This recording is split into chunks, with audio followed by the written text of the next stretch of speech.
Trump wins. Narcissistic meltdown. Hello, I'm H.G. Tudor. Following the outcome of the US presidential election, with Donald Trump being re-elected to the position of president, thus he will be the 47th president of the United States, there has been, as one would expect, mixed reactions and strong reactions given the polarizing nature of politics in the United States today. This bears analysis to help you understand why people behave as they do. I would point out that were the election result the other way around, I would be undertaking an analysis of those responding to a Harris victory, as undoubtedly there would be similarly strong reactions to that. As it is, Donald Trump has won, and comprehensively so. And for his supporters, this has resulted in outpourings of delight, joy, in some instances, boastful glee, relief that Harris has been defeated, and others expressing optimism about the condition of the United States with the Donald at the helm. For those who supported Harris, well, there are differing reactions. There are those that will understandably be disappointed that the person that they chose has failed to be elected. However, they brush off their disappointment and they get on with life. There's bills to be paid, jobs to be done, children to be looked after, life to live. There are others who may well find themselves frightened at what the future may hold, dismayed by the choice that America has made, that they're bewildered that their fellow citizens have made such a choice. It doesn't accord or chime with what they would think that the country needs. They may well be concerned at what Donald Trump may well do. And they articulate these concerns, but do so privately to friends and to family.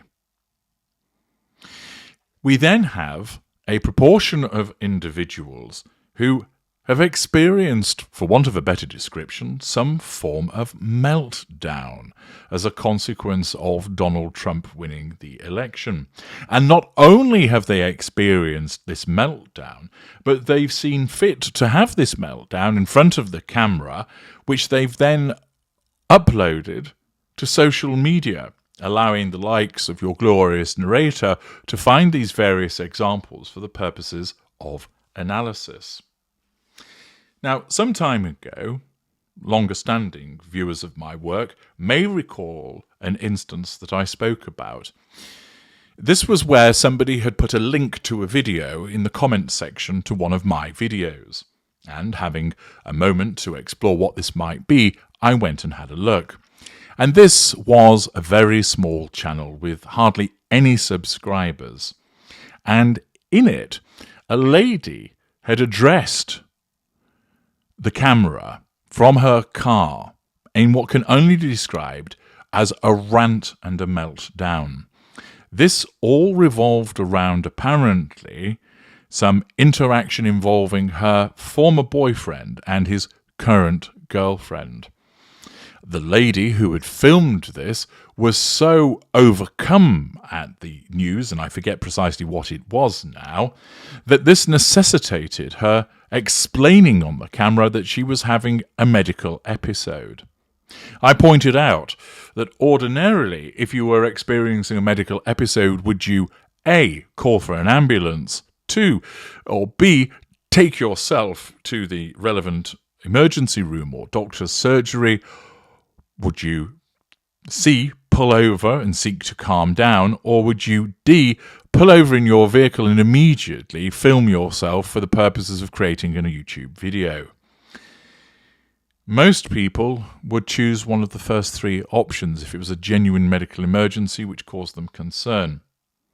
The fact that this individual saw fit to get so worked up in the first place to the extent that it apparently caused a medical episode, but the medical episode wasn't so urgent as to preclude her from having the time to pull over, take out her phone, and then record a piece to camera, which would then be uploaded to YouTube, suggests that it wasn't a concern in the first place, and rather that this was a performative reaction and was indicative of the behaviour of a narcissist.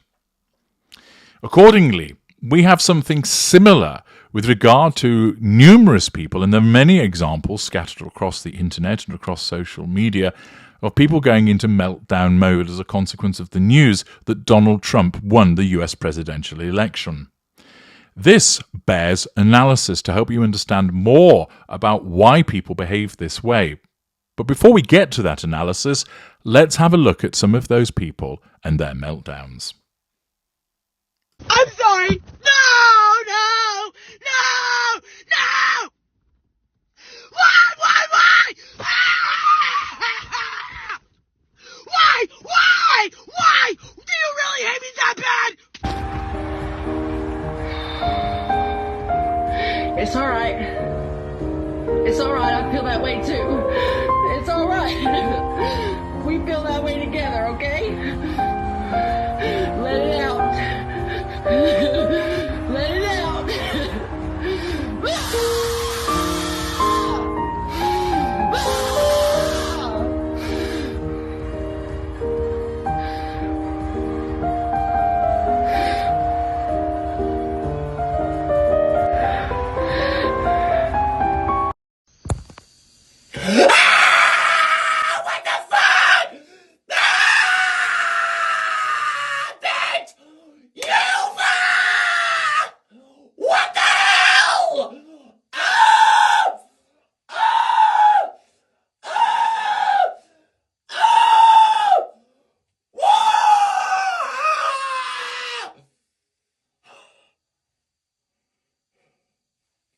How did we get here? How did we get here? What in the Alice in Wonderland nightmares is going on right now? All I can say is how fucking dare you? If you voted for that man, if you voted for anybody other than Kamala and you live in one of the states that it was, close, or if you didn't vote, fuck you. Senate race. It's not gonna happen. Go, Kamala. I chose family. I chose women. I chose America. I love you. How the fuck is this still happening? All I've ever known politically is hatred. I'm done. I'm done. I'm done. I'm done with you. I'm done with you and your mother and your sister. I'm just done with all of this. I'm sorry to all my friends who are Trump supporters. You don't understand how scared of this man I am. If this guy does end up winning again, all of the people who voted for him will be like happy and they'll just be celebrating. And everyone else, everyone who feels threatened by him is fucking scared. Like we're scared for our lives. We're scared for our friends. How dare you put this man into office for another 4 years, knowing damn well what it means for our country, what it means for us as a people. To know that there is that much ignorance and that much hate in this country, it's so terrifying. It's so terrifying. How the fuck are we back in this same situation again?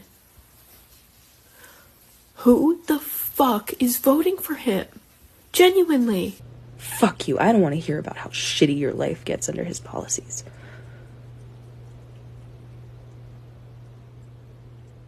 Live with that decision. Sit with it. Let it make you uncomfortable. Fuck you. What have we seen? An individual who's seen fit to undertake a recording from behind the wheel of her car, screaming to high heaven, imploring, why, and do you hate me that much? Another individual who is visibly upset and explaining to other people that it's okay to be upset. Now, it's not clear if she has created the video with Trump in the background and the sad music, or whether somebody has taken her meltdown and put the two together. But either way, She is initially explaining that it's okay to feel this way as she struggles to keep her emotions in check, and then ultimately she screams into the camera not once but twice, giving vent to how she feels about the outcome. Then another individual wearing a red and green top, shrieking at the top of his voice whilst turning around facing the points of the compass in what is purely a performative response, quite evidently almost as if he was limbering up before going on stage, and that was how he was getting into character. And it gives you some insight as to the behaviour of the individual. We also have an individual wearing glasses who is much more calmer, but speaks almost in a menacing way, a threatening way, and basically insults those who voted as they have. Another individual who takes issue with what has taken place, and somebody else who is in tears about the outcome, explaining how he had voted for family and for his wife, etc., and for women, and dismayed by the outcome. All of these individuals clearly unhappy, to put it mildly, that Donald Trump has succeeded. Other than seeing a number of people having meltdowns, what is this behaviour? Well, it's narcissistic. How so? The individuals are engaging in a narcissistic behaviour whereby they're expressing vanity because they believe that the world needs to know about their reaction to Donald Trump winning the election.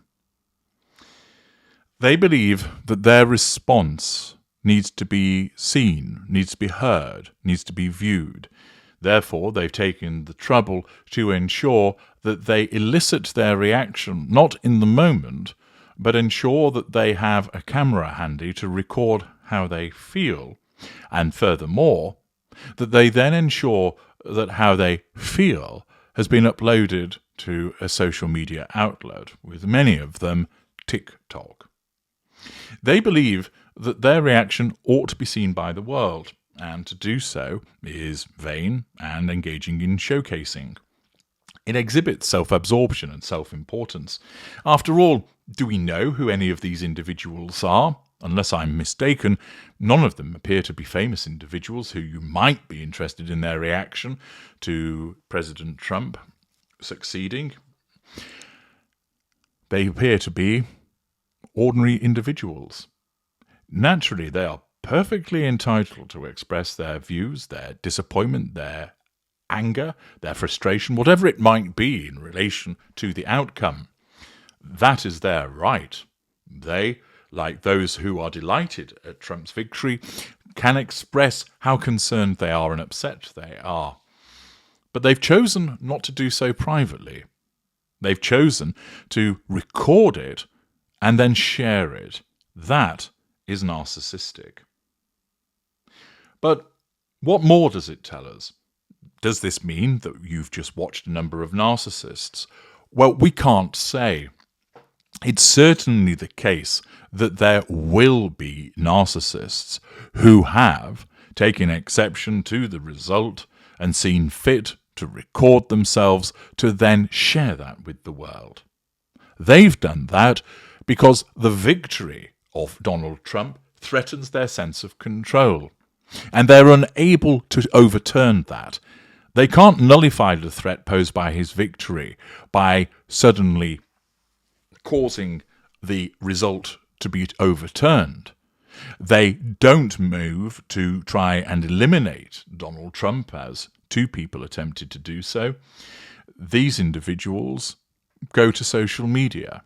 Thus, where there is a narcissist that has responded in this way, they've not been able to assert control directly over Donald Trump, and instead, because that's been denied to them, but because they have that innate need for control, their narcissism has caused them to place their reaction on social media in the expectation that people will agree with them, express sympathy and support for them, which subconsciously gives them a sense of control over Donald Trump, and thus nullifies the threat that his victory poses.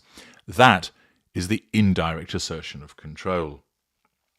For some narcissists, they could just dismiss Donald Trump in their minds, the third assertion of control.